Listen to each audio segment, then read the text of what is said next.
ना कब 10th start किए थे, देखिए 8 महीना बीत गया। अब ये मुश्किल से 60-70 दिन बचा हुआ है। ये भी आजकल में बीत जाएगा और उस दिन लास्ट दिन बहुत ज़्यादा पछतावा होगा। तो एनी हाउ संधि उस दिन कर लेना ही है और वो जो फीलिंग आएगी वो फीलिंग यहाँ पर हम बता नहीं सकते हैं। वह फील जब आप लीजिएगा तो डियर स्टूडेंट आपका बहुत बहुत स्वागत है। आप देख रहे हैं मास्टर साहब और हमारा नाम है आयुष। तो स्टूडेंट आज के इस वीडियो में जो टॉपिक पे हम लोग बात करने वाले हैं उसका नाम है how to complete class 10 Sanskrit in 25 days, यानी कि 25 दिनों में हम कैसे पूरा का पूरा संस्कृत को अच्छे ढंग से कंप्लीट कर सकते हैं। और अभी ये वीडियो यह मान के मैं बना रहा हूं कि अभी तक आप लोग संस्कृत में कुछ भी पढ़ाई नहीं किए होंगे या जब जब स्कूल में एग्जाम हुआ होगा तो उससे पहले थोड़ी बहुत पढ़ाई किए होंगे। तो जो भी नए बच्चे हैं चैनल को सब्सक्राइब करके बेल नोटिफिकेशन दबा दीजिए और शामिल हो जाइए फूफा जी की क्लास में। तो चलिए स्टूडेंट करते हैं आज का वीडियो स्टार्ट। उससे पहले एक बात आपको बता दें, अगर आपका ड्रीम है, सपना है कि आप क्लास 10th में 95% स्कोर करें, 98% स्कोर करें, तो यह ड्रीम आपका तभी पूरा होगा जब आप सभी सब्जेक्टों में अच्छा स्कोर करेंगे तो ही। तो सभी सब्जेक्टों में एक संस्कृत भी आता है तो इसमें भी फुल स्कोर करना जरूरी है। और आज से पहले आप संस्कृत पढ़े हो न पढ़े हो उससे कोई भी मतलब नहीं है। क्लास 10 में आज जितना बताने वाले हैं अगर उतना कर लेते हैं तो 95 प्लस मार्क्स तो एकदम मिनिमम आएगा और थोड़ा सा स्मार्टनेस दिखा लीजिएगा तो 100 आउट ऑफ 100 आएगा। तो चलिए स्टूडेंट करते हैं आज का वीडियो स्टार्ट। अब चलिए स्टूडेंट आपको बताते हैं कि 25 दिनों में कैसे आपको संस्कृत की पढ़ाई करनी है और कैसे संस्कृत को कंप्लीट करना है। तो आप में से कुछ स्टूडेंट पूछ रहे होंगे कि सर डेली कितना घंटा पढ़े। तो अब डेली घंटा वंटा मत देखिए, जो टॉपिक हम दिन वाइज लिख दे रहे हैं कि इस दिन ये करना है उसको कर ही लीजिए। अगर आपका आधा घंटा में हो जाता है तो ठीक है, 2 घंटा में हो जाता है तो भी ठीक है, मतलब उस टॉपिक को एकदम कर ही लेना है, ठीक। और जो जो टॉपिक अभी हम आपको बताने वाले हैं वो सबका वीडियो लेक्चर एकदम 0 लेवल से आपको पढ़ा के दे दिए हैं। और जब भी वीडियो लेक्चर बनाए हैं तो यह मान के बनाए हैं कि क्लास 10th में ही आप पहली बार संस्कृत पढ़ने आए हैं, तो जितना भी बेसिक वगैरह है सब उसमें कवर करा दिए हुए हैं, तो चिंता नहीं कीजिएगा। तो हमने आपको क्या बोला स्टूडेंट कि 25 दिनों में संस्कृत की पढ़ाई करनी है, ठीक है। और वो एगो फिल्म आया था ना जिसमें 21 दिन में पैसा डबल हो रहा था, यहाँ पर 25 दिन में आपका जो मार्क्स है संस्कृत का वह एकदम डबल हो जाएगा। क्योंकि बहुत मेहनत से रिसर्च करके इतना पढ़ा के नॉलेज लिए हैं कि कैसे मार्क्स आता है वो आप लोग को आज बताने वाले हैं, ठीक है। हर दिन बताते हैं, आज भी बताएंगे, तो जान लीजिएगा, मेहनत कर लीजिएगा तो पूरा का पूरा नंबर संस्कृत में आपका अपना हो जाएगा। तो इस 25 दिनों को स्टूडेंट 3 पार्ट में बांटना है, ठीक है। 3 भागों में इसको क्या करना है, बांटना है। इंग्लिश में बोले तो डिवाइड करना है। पहला 5 दिन, ठीक है। उसके बाद दूसरा 11 दिन और तीसरा 9 दिन। ये 3 फेज में आपको क्या काम करना है, संस्कृत का पढ़ाई करना है। अब आप डे 1 में और डे 2 में, यानी कि पहले दिन और दूसरे दिन जिस टॉपिक को फिनिश करेंगे उसका नाम है अनुवाद। सबसे पहले स्टूडेंट इसी टॉपिक को फिनिश कीजिए। अब आप कहेंगे कि सर अनुवाद तो हमको नहीं आता, अभी तक पढ़े ही नहीं है, क्लास 10 में पहली बार ही देख रहे हैं। तो आप अनुवाद का एक डिटेल वीडियो बना दिए, एक प्लेलिस्ट है जिसमें 8 से 9 वीडियो है, आधा घंटा का, उसको पूरा आप देख लीजिएगा। उसके बाद अनुवाद में कोई भी दिक्कत नहीं होगा। अब आप कहेंगे कि सर ये देख चुके हैं, तो आप 1 शॉट वीडियो देख लीजिएगा, दोनों का लिंक हम डिस्क्रिप्शन में दे देंगे। अब आपके मन में आएगा कि सर सबसे पहले आपने अनुवाद करने को क्यों कहा। तो एक बात जान लीजिए स्टूडेंट कि अनुवाद अगर आपको नहीं आएगा तो 5 नंबर का जो अनुवाद का क्वेश्चन आएगा, यानी हिंदी टू संस्कृत ट्रांसलेशन, वो तो आपका गलत होगा ही होगा। लेकिन अगर अनुवाद नहीं आएगा तो फिर वाच्य और अशुद्धि संशोधन कभी भी आपको समझ में नहीं आएगा। अगर अनुवाद नहीं आएगा तो चित्रलेखन में कभी भी 5 में 5 नहीं आएगा, क्योंकि हर एक सेंटेंस में आप कुछ ना कुछ गलती जरूर करेंगे और टीचर जो है एग्जाम में मार्क्स काटने के लिए बैठे ही रहते हैं। अगर अनुवाद नहीं आएगा तो फिर पत्र बनाने में बहुत ज़्यादा दिक्कत होगा। और अगर आपको अभी पत्र बनाने में दिक्कत हो रहा है तो इसका एकमात्र कारण है कि आप अनुवाद में बहुत ही कमज़ोर है। तो सबसे पहले पूरा वीडियो देख के 2 दिनों में अनुवाद पे क्या कीजिए, ढाबा बोल दीजिए। क्या कीजिए, ढाबा बोल दीजिए। अब जैसे ही आपका अनुवाद हो तो आप तीसरे दिन क्या काम कीजिए, तीसरे दिन आप संधि को फिनिश कीजिए, ठीक है। और चौथे दिन भी आप संधि को फिनिश करेंगे और थोड़ा समय बचेगा तो घटिका यानी कि समय लेखनम को क्या करेंगे, फिनिश करेंगे। क्योंकि इस बार संधि में एक दो टॉपिक नया ऐड कर दिया है जो आप लोगों को पढ़ना है, सिलेबस थोड़ा सा बड़ा हो गया है, तो इसीलिए आपको हमने 2 दिन दिया। अब 5वें दिन आपको क्या काम करना है स्टूडेंट, वाच्य और अशुद्धि संशोधन को फिनिश करना है। ये देख लीजिए, अशुद्धि संशोधन को फिनिश करना है। और सबका जो है one shot video lecture, detail video lecture upload कर दिए हैं, जिसका प्लेलिस्ट का लिंक डिस्क्रिप्शन में दे देंगे। जो भी आपको अच्छा लगे, जितना भी टाइम बचा हो उसके अकॉर्डिंग देखिए। जैसे ही आपका अनुवाद बेहतर हो जाएगा, वाच्य और अशुद्धि संशोधन आपके लिए कोई भी भारी काम नहीं रहेगा, बहुत चुटकी में इसका सवाल बनने लगेगा। तो पहला 5 दिन में इतने टॉपिक को किसी भी हालत में कंप्लीट कर लीजिए, नहीं तो वह आपका जो क्लास 10 में ड्रीम है ना 98% लाने का, वो ड्रीम पूरा नहीं हो पाएगा।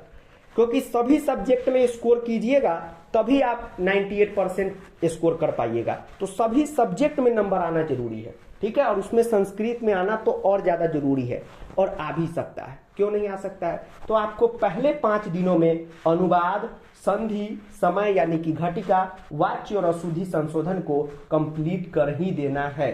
भले किसी का 1 घंटा में हो जाए, किसी का 2 घंटा में हो जाए, उससे कोई भी मतलब नहीं है। बस हमारा ये जो टॉपिक है यह क्या होना चाहिए, किसी भी हालत में कंप्लीट होना चाहिए। पहले 5 दिन में इतना काम कर ही दीजिए। वो कहते हैं ना कि सूरज इधर का इधर हो जाए उससे कोई मतलब नहीं है, लेकिन आप चाह लीजिएगा तो इसको कंप्लीट कर लीजिएगा। जहां चाह है वहीं पे राह है, ठीक। कोई मुश्किल काम नहीं है। एक दिन अगर स्कूल नहीं जाइएगा तो ये काम हो जाएगा आपका कंप्लीट, ठीक है। तो इसको पहले 5 दिनों में कंप्लीट कर ही लीजिए।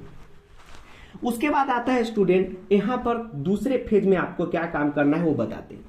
दूसरे फेज में स्टूडेंट आपको जो काम करना है वह काम करना है किस पे, तो सेमूसी बुक पे। अब आप कहेंगे सर क्यों, क्योंकि सेमूसी बुक जो है बहुत ज्यादा इंपॉर्टेंट है, क्योंकि इस बार 30 नंबर का जो क्वेश्चन है वह सेमूसी बुक से ही आएगा, तो यह बहुत इंपॉर्टेंट हो जाता है। तो टोटल 9 चैप्टर आपको सिलेबस में पढ़ना है और न्यू पैटर्न के अकॉर्डिंग पढ़ना है। तो अभी नया पैटर्न का वीडियो डिटेल डाल के प्लेलिस्ट का लिंक डिस्क्रिप्शन में दे दिए हैं, तो उसी में से देखिएगा। 9 दिन आप एक एक चैप्टर को कंप्लीट करेंगे तो टोटल 9 चैप्टर है, तो 9 दिन इसमें लगेगा आपको, ठीक है। और आपके मन में क्वेश्चन होगा कि सर सेमूसी बुक में जो क्वेश्चन आंसर पूछ रहा है वो पैसेज दे के पूछेगा, तो हाँ पैसेज दे के पूछेगा। और जितना भी अभी नया चैप्टर का वीडियो बनाए हैं, ठीक है, नया वीडियो अभी लेटेस्ट अपलोड किए हैं, तो उसमें क्वेश्चन आंसर हम करा दिए हैं। 9 दिन इसमें लगा, ठीक है, 9 चैप्टर में। और बाकी का बचा 2 दिन में आपको क्या काम करना है, तो 2 दिन में आपको काम करना है घटनाक्रम बना लेना है, जो बहुत इजी होता है। अगर चैप्टर पढ़े रहिएगा तो इसमें कभी गलती नहीं होगा। प्रश्न निर्माण का भी इतना अच्छा वीडियो डाल दिए, उसको देख के कंप्लीट कर लीजिएगा। और अन्वय भावार्थ ऑप्शनल रहता है, तो जो मनु कर लीजिए। हमसे पूछिएगा तो हम कहेंगे कि आप अन्वय को ही कीजिए, ज्यादा अच्छा रहेगा। तो एक एक दिन एक चैप्टर, पर डे 1 चैप्टर कीजिए। जैसे पहला दिन सूचि पर्यावरणम, दूसरा दिन बुद्धि बलवती सदा, तीसरा दिन शिशुलालनम, चौथा दिन जन्नी तुलवत्सला, ठीक है, 5वां दिन सुभाषितानी। इसी तरह कर करके एक दिन में एक चैप्टर फिनिश कीजिए और बाकी का जो 2 दिन है उसमें घटनाक्रम, प्रश्न निर्माण और अन्वय को फिनिश कर लीजिए। हो गया, ये आपको काम 11 दिनों में किसी भी हालत में निपटा देना है। मान लीजिए कि एक चैप्टर किसी बच्चे का आधा घंटा में हो जा रहा है तो भी ठीक है, 1 घंटा में हो जा रहा है तो भी ठीक है, लेकिन इस दिनों में आपको सिर्फ और सिर्फ क्या करना है, तो सेमूसी बुक की पढ़ाई करनी है। देखिए इतना सारा पढ़ना है तो पढ़ना स्टार्ट कर दीजिए। जब हम लोग क्लास 10th में पढ़ते थे तो उस समय स्टार्टिंग में हम सभी भी सिर्फ मैथ साइंस को लेकर पढ़ते थे, और जो हमारे टीचर थे एक SST के, वो कहते थे कि ठेठी में कहते थे कि बउआ अगर तू ये सब सब्जेक्ट को नहीं पढ़ेगा ना तो अपना सन के मुंह बन जाएगा और मुँहे भरे तुम सब गिर जाएगा। क्यों? क्योंकि इस सब में नंबर कम आ जाएगा, और बहुत लड़कों का ऐसा हुआ भी, ठीक है, नंबर कम आ गया, उसका परसेंटेज बहुत डाउन चला गया। तो आपके साथ भी ऐसा ना हो, इसलिए इस सब चीज़ों को बढ़िया ढंग से पढ़िएगा। और जितना भी टॉपिक अभी बोले हैं वो सब टॉपिक एकदम 0 लेवल से आपको पढ़ा दिए हैं, तो जब तक वीडियो नहीं देखिएगा फिर समझ में नहीं आएगा। अब इतना काम हो गया। तो देखिए स्टूडेंट, इतना काम आप लोग को करना है। अगर चाह लीजिएगा तो हो जाएगा, नहीं चाहिएगा तो फिर नहीं होगा। तो चाह लीजिए, ठीक है। इंसान चाह लेता है तो कुछ भी कर देता है। कोई इंसान ही ना प्रधानमंत्री बनता है, कोई इंसान ही ना मुख्यमंत्री बनता है। क्यों? क्योंकि वह चाह लेता है कि हम बन जाएंगे तो बन जाता है। सब क्यों नहीं बनता है? क्योंकि सभी नहीं चाहते हैं। तो आप चाह लीजिएगा कि 5 दिन में इसको कंप्लीट कर लें तो कर ही लीजिएगा। आप चाह लेंगे कि 11 दिनों में इसको कंप्लीट कर दें तो कर ही लीजिएगा, ठीक है। तो ये काम कीजिए।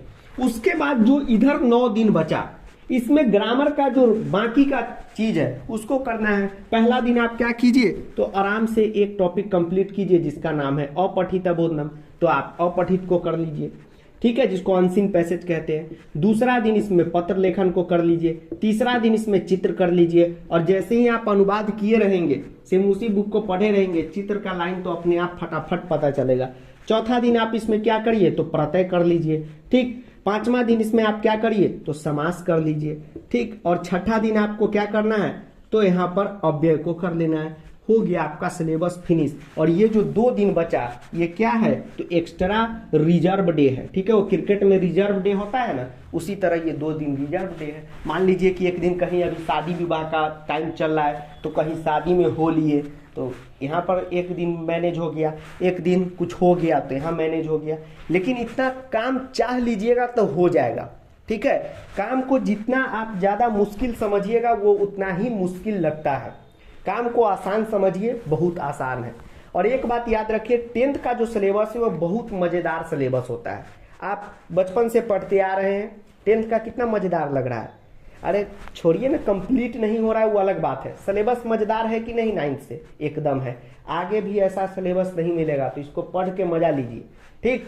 और अभी फिजिक्स का एक चैप्टर आप पढ़ते हैं तो कितना मुश्किल लगता है, सर इतना बड़ा चैप्टर है। 11th में अभी साइंस लीजिएगा ना, तो पूरा फिजिक्स जितना है 10th का उतना वहां पे एक ही चैप्टर है, समझ रहे हैं। आगे फिर इंजीनियरिंग करने जाइएगा तो एक एक फिजिक्स का क्लास 10 का टॉपिक का इतना मोटा मोटा बुक आता है। वो पोटेंशियल डिफरेंस जो वोल्टेज है इतना छोटा सा, उसका इतना मोटा बुक आता है, ठीक। तो पढ़ाई जो है वो मुश्किल होता चला जाएगा।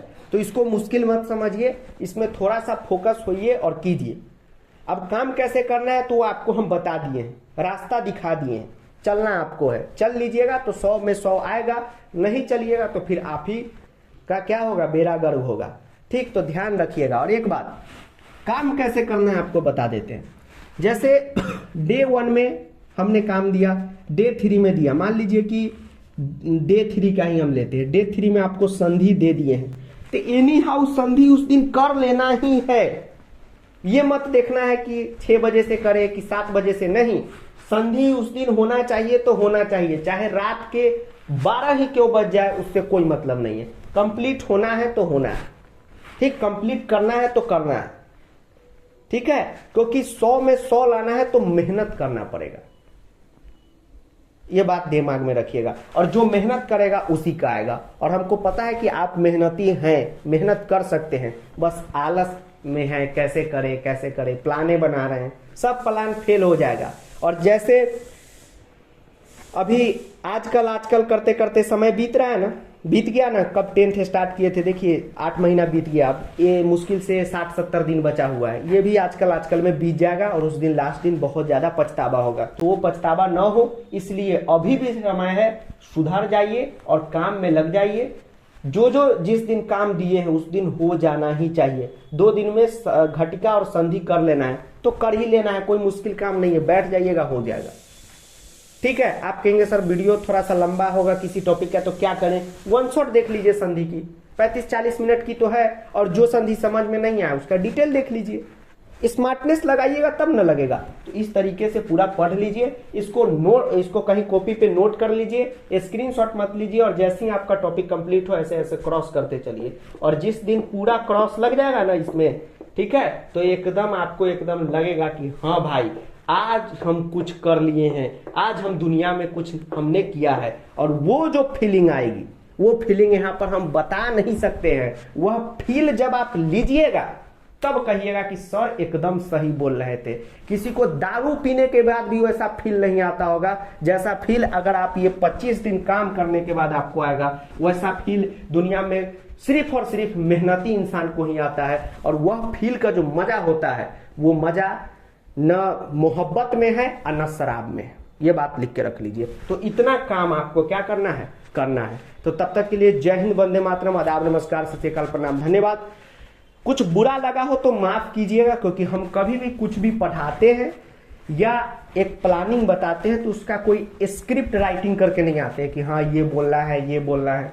जो रियलिटी है वो बताते हैं, ठीक है। और एक टीचर का काम होता है रियलिटी को बताना, ठीक। अगर आप गलती कीजिएगा तो 2 डंडा आपको लगाएंगे भी, ठीक। और ये जो है आपको बाद में पता चलेगा कि सर सही कह रहे थे, ठीक है। वही सच्चा टीचर है। स्कूल में कोई टीचर आपको डांट देते तो समझिए वो आपके भले के लिए कह रहे हैं। अगर नहीं डांटेंगे तो भी तो उनको उतना ही सैलरी मिलेगा, और आप लोग भी वाहवाही कीजिएगा कि अरे वाह वाह क्या सर है, क्या सर है। नहीं नहीं, वैसे मत कीजिए, ठीक। गहराई को समझिए। हम लोग को चिंता होता है कि अब बच्चा नहीं मार्क्स लाएगा तो कैसे काम चलेगा, जबकि ला सकता है, ठीक है। तो लाइए, जहां सहयोग चाहिए वहां पर हम खड़े हैं।